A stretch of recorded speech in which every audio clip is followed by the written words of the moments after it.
السلام عليكم ورحمة الله وبركاته. الحمد لله وحده والصلاة والسلام على من لا نبي بعده. அன்புக்குரியவர்களே, கண்ணியமானவர்களே, சென்ற பாடத்திலே நாங்கள் ஒரு மனிதர் மரணித்து விட்டால் அவரது சொத்துக்களை எப்படி பங்கு வைக்க வேண்டும் அது சம்பந்தமான விடயத்தை பற்றி பேசினோம். அதோடு சம்பந்தமான சில கேள்விகளுக்குரிய பதில்களை இன்றைய தினம் பேசலாம் என்று நினைக்கின்றேன். முதலாவது கேள்வி, ஒருவர் கேட்கின்றார், மௌத்தாகுவதற்கு முன்னால் சொத்துக்களை பிரித்து கொடுக்க முடியுமா? குர்ஆனில் சொல்லப்பட்ட முறையின்படிக்கு பிரித்து கொடுக்க முடியுமா என்று கேட்கின்றார். சொத்துக்களை மௌத்துக்கு பின்னால் தான் பிரித்து கொடுக்கலாம். இன்ஹெரிட்டன்ஸுக்கு நாங்கள் எமது மௌத்துக்கு பின்னால் தான் சொத்துக்களை பிரித்து கொடுக்கலாம். மௌத்துக்கு முன்னால் கொடுக்க முடியுமா என்று கேட்டால் கொடுக்க முடியும். ஆனால் அது குர்ஆனில் சொல்லப்பட்ட அந்த ஷியாஸை வைத்து, அந்த பங்கை வைத்து கொடுக்க முடியாது, கிஃப்டாக கொடுக்கலாம். அப்படி கொடுக்கும் பொழுது பிள்ளைகளுக்கு மத்தியிலே ஈக்குவலாக கொடுக்க வேண்டும். அனந்தர சொத்தை பிரிப்பதிலே ஒரு அளவை குர்ஆன் சொல்லி இருக்கின்றது. லித்தகரி மிஸ்லு ஹவ்வில் உன்சையை, 2 பெண்களுக்கு கிடைக்கக்கூடிய அளவு ஆண்களுக்கு கிடைக்கும். ஒரு பெண்ணுக்கு கிடைக்கக்கூடிய டபுள் மடங்கு ஒரு ஆணுக்கு கிடைக்கும் என்று குர்ஆன் சொல்லி இருக்கின்றது. நாம் வாழும் பொழுது பிள்ளைகளுக்கு கொடுப்பதாக இருந்தால் அனைவருக்கும் ஈக்குவலாக அதை பிரிக்க வேண்டும். நுஅமான் பின் பஷீர் ரலியல்லாஹு அன்ஹு அவர்களுக்கு பஷீர் ரலியல்லாஹு கிஃப்ட் ஒன்று கொடுத்தார்கள். நுஅமான் பின் பஷீர் ரலியல்லாஹு அவருடைய உம்மா சொன்னார், நீங்கள் நுஅமானுக்கு கிஃப்டை கொடுத்து விட்டீர்கள், இதை மற்ற பிள்ளைகள், மற்ற மனைவியுடைய பிள்ளைகள் கேள்விப்பட்டால் அவர்களும் இதை எடுப்பதற்கு முயற்சிப்பார்கள். நபியிடத்தில் சென்று நீங்கள் நபியை விட்னஸாக ஆக்கிக் கொள்ளுங்கள் என்றார்கள். பஷீர் ரலியல்லாஹு அவர்கள் வந்து சொன்னார்கள், யா ரசூலல்லாஹ், எனது மகன் நுஅமானுக்கு நான் இப்படி கிஃப்டை கொடுத்தேன், பிரச்சனை இல்லையான்னு கேட்டார்கள். ஸல்லல்லாஹு அலைஹி வஸல்லம் அவர்களுக்கு பிரச்சனை விளங்கி விட்டது என்ன என்று. ஸல்லல்லாஹு அலைஹி வஸல்லம் கேட்டார்கள், எல்லா பிள்ளைகளுக்கும் இப்படி கொடுத்தீர்களா? சொன்னார்கள், இல்லை யா ரசூலல்லாஹ். ஸல்லல்லாஹு அலைஹி வஸல்லம் சொன்னார்கள், பிள்ளைகளுக்கு மத்தியிலே நீதமாக இதை பங்கு வைக்க வேண்டும் என்பதை ஸல்லல்லாஹு அலைஹி வஸல்லம் சொல்லி காட்டினார்கள். அன்புக்குரியவர்களே, கண்ணியமானவர்களே, ஒரு சொத்தை பிரிப்பதற்கு முன்னால் 3 விடயங்கள் செய்ததற்கு பின்னால் தான் சொத்தை பிரிக்கலாம். முதலாவது, ஒரு ஜனாசாவுடைய அடக்குவதற்கு தேவையான செலவுகள், அதை பற்றி விரிவாக பேசலாம். இரண்டாவது, கடன்கள். மூன்றாவது, அவர் செய்த வசியத்.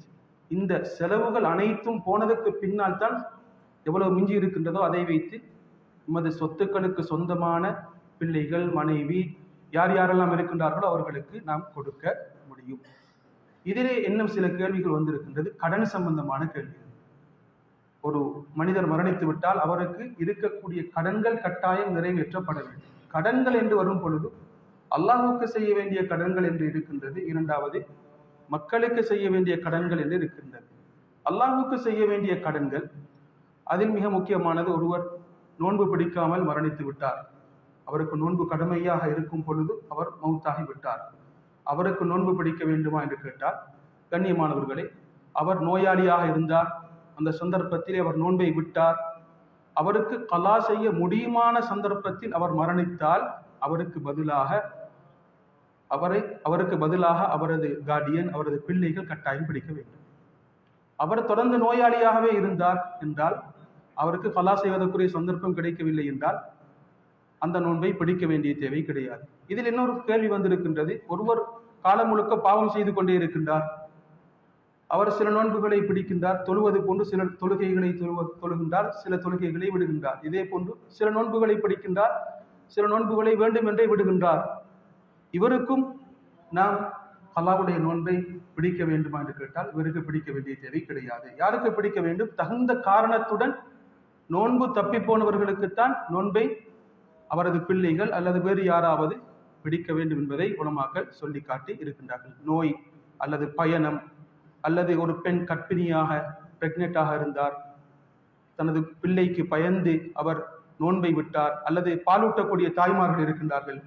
இப்படியான சந்தர்ப்பத்திலே அவர்களுக்கு கலா செய்யக்கூடிய சந்தர்ப்பம் இல்லாத ஒரு நிலைமையில் மரணித்து விட்டால் அவர்களது நோன்பை பிடிப்பதை மார்க்கம் சொல்லியிருக்கின்றது. இதே போன்று கண்ணியமானவர்களே, ஹஜ்ஜுடைய விஷயத்திலே ஒருவருக்கு கடமையாக இருக்கும் பொழுது ஒருவர் மரணித்து விட்டார், அந்த ஹஜ்ஜை நாம் நிறைவேற்ற வேண்டுமா என்று கேட்டால், கண்ணியமானவர்களே, ஹஜ்ஜுடைய கடமையை நிறைவேற்றுவது 2 பேர் இருப்பார்கள். ஒருவருக்கு டிரெக்டாக அந்த ஹஜ்ஜுடைய கடமையை நிறைவேற்ற முடியும். அவருக்கு உடலிலே ஆற்றல் இருக்கின்றது, நல்ல ஹெல்த் இருக்கின்றது. இன்னும் ஒருவர் இருக்கின்றார், வசதி இருக்கின்றது, உடம்பில் அவருக்குரிய ஹெல்த் இல்லை, ஹஜ் செய்வதற்குரிய உடம்பு பாடி கண்டிஷன் இல்லை. இந்த சந்தர்ப்பத்தில் அவர் யாராவது ஒருவரை பொறுப்பு கொடுத்து எனக்கு நீங்கள் ஹஜ் செய்யுங்கள் என்று வாழும் பொழுதே அனுப்பி வைக்கலாம். அவர் ஹஜ்ஜு கடமையாக இருக்கும் பொழுது மௌத்தாகிவிட்டால் என்ன சட்டம்? பொதுவாக ஒருவர் ஹஜ் கடமை இல்லாத சந்தர்ப்பத்தில் மௌத்தாகிவிட்டால் அவருக்கு ஹஜ்ஜு செய்வது கட்டாயம் இல்லை. யாராவது குடும்பத்தினர்கள் வாப்பாவுடைய மௌத்துக்கு பின்னால் நல்ல வசதியை தந்திருக்கின்றார், வாப்பா ஹஜ்ஜு செய்ய ஆசைப்பட்டார், எனவே நானும் வாப்பாவுக்கு ஹஜ்ஜு செய்ய வேண்டும் என்று விரும்பி செய்தால் வாப்பாவுக்கு அந்த ஹஜ்ஜுடைய நன்மை போய் சேரும். கண்ணியமானவர்களே, கடமையான ஹஜ் இருக்கின்றது. இப்படியான சந்தர்ப்பத்திலே வாப்பா ஹஜ்ஜு கடமையாக இருக்கும் பொழுது மௌத்தாகிவிட்டார், வாப்பாவுடைய மௌத்துக்கு பின்னால் ஹஜ்ஜு செய்யலாமா என்று கேட்டால் ஹனஃபியாக்கள் அபு ஹனீஃபா ரஹ்மத்துல்லாஹி அலைஹி சொல்கின்றார்கள், வசியத் செய்திருந்தால் தான் ஹஜ்ஜு செய்ய முடியும்னு சொல்கின்றார்கள். சரியான கருத்து ஷாஃபியாக்கள், ஹம்பலியாக்கள், உலமாக்கள் சொல்லக்கூடிய சரியான கருத்து, அவர் வசியத் செய்திருந்தாலும் சரி, வசியத் செய்யாவிட்டாலும் சரி, ஹஜ்ஜுடைய கடமை எமது பெற்றோருக்கு இருக்கும் பொழுதும் மௌத்தாகிவிட்டால் அவர்களுக்கு நாம் ஹஜ்ஜு செய்ய முடியும். ஒரு பெண்மணி வருகின்றார், வந்து கேட்டார், யா ரசூலல்லாஹ், எனது தாய் ஹஜ்ஜு செய்வதற்கு நேர்ச்சை வைத்தார், அந்த ஹஜ்ஜை நான் செய்யவா? மௌத்தாகிவிட்டார், ஹஜ்ஜை செய்யவா? ஸல்லல்லாஹு அலைஹி வஸல்லம் சொன்னார்கள், அல்லாஹ்வுடைய கடன் அனைத்து கடன்களை விட மிக முக்கியமானதை, நிறைவேற்றப்படுவதற்கு தகுதியானது என்று ஸல்லல்லாஹு அலைஹி வஸல்லம் சொன்னார்.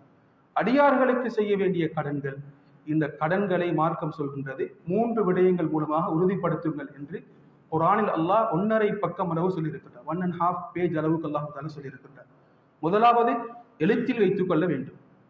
எழுத முடியாவிட்டால் யாராவது ஒருவரை பிடித்து நீங்கள் எழுதி கொள்ளுங்கள், இது சுன்னத்தானது. இரண்டாவது, விட்னஸை வைத்துக் கொள்ளுங்கள், 2 ஆண்களை, அல்லது ஒரு ஆண் 2 பெண்களை விட்னஸாக வைத்துக் கொள்ளுங்கள். அல்லது ஒரு பொருளை எடுத்து, ஜுவல்லரி அல்லது பெருமதியான ஒரு பொருளை அடைக்கலமாக உங்களிடத்தில் எடுத்து, அதை ஒரு சாட்சியாக, அதை உறுதிப்படுத்துவதற்காக வேண்டி எடுத்து, அந்த கடனை உறுதிப்படுத்தி கடனை கொடுங்கள் என்று குர்ஆனில் அல்லாஹ் தஆலா இதை பற்றி 1.5 பக்கம் அளவு சொல்லி இருக்கின்றார். இப்படி செய்தால் கடனிலே பிரச்சனைகள் வரமாட்டாது, அந்த கடன்கள் சரியாக இருக்கும், மௌத்துக்கு பின்னாலும் அந்த கடன்களை சரியாக நிறைவேற்றுவதும் இலகுவாக இருக்கும் என்று குர்ஆன் நமக்கு மிக தெளிவாக சொல்லி காட்டியிருக்கின்றது. அன்புக்குரியவர்களே, கண்ணியமானவர்களே, இன்றைய தினம் ஒரு ஜனாசா நடந்தது. பாப்பா 70க்கும் மேல் 70+ வாழ்ந்து கொண்டிருக்கின்றார், மகன் 30+லே இருந்து கொண்டிருக்கின்றார், மரணித்து விட்டார். இன்றைய தினம் ஞாபகம் வந்தது நபி ஸல்லல்லாஹு அலைஹி வஸல்லம் ஹதீஸ் தான். ஸல்லல்லாஹு அலைஹி வஸல்லம் அவருடைய மகன் மரணித்து விட்டார். ஸல்லல்லாஹு அலைஹி வஸல்லம் அவர்கள் பார்த்தார்கள், சொன்னார்கள், இன்ன லில்லாஹி மா அஹத் வ இன்ன லில்லாஹி மா அஅதா. அல்லாஹ் எடுப்பதற்கும் ஒரு பகுதி இருக்கின்றது. அல்லாஹ் சில விடயங்களை எடுப்பான், சில விடயங்களை கொடுப்பான். வ குல்லு ஷைஇன் இன்தஹு பி அஜலின் முஸம்மா. அல்லாஹ்விடத்தில் இருக்கக்கூடிய, அல்லாஹ் உலகத்திலே கொடுத்திருக்கக்கூடிய ஒவ்வொன்றுக்கும் ஒரு டைம் இருக்கின்றது. அந்த டைம் வரைக்கும் தான் அனைத்துமே நடக்கும், அந்த டைம் வந்து விட்டால் அனைத்து முடிவடைந்து விடும் என்று ஸல்லல்லாஹு அலைஹி வஸல்லம் அவர்கள் தனது பிள்ளை மரணிக்கும் பொழுது சொன்ன அந்த ஹதீஸ் இன்றைய தினம் ஒரு வாப்பா பிள்ளைக்காக வேண்டி மண்ணை எடுத்து கபரிலே போடும் பொழுது அந்த ஹதீஸ் எனக்கு ஞாபகம் வந்தது. அல்லாஹ் அனைவருக்கும் சிறந்த முடிவை தந்தருள்வானாக. வாஹிர் தஅவானா அல்ஹம்துலில்லாஹி ரப்பில் ஆலமீன். அஸ்ஸலாமு அலைக்கும் வரஹ்மத்துல்லாஹி வபரகாத்துஹு.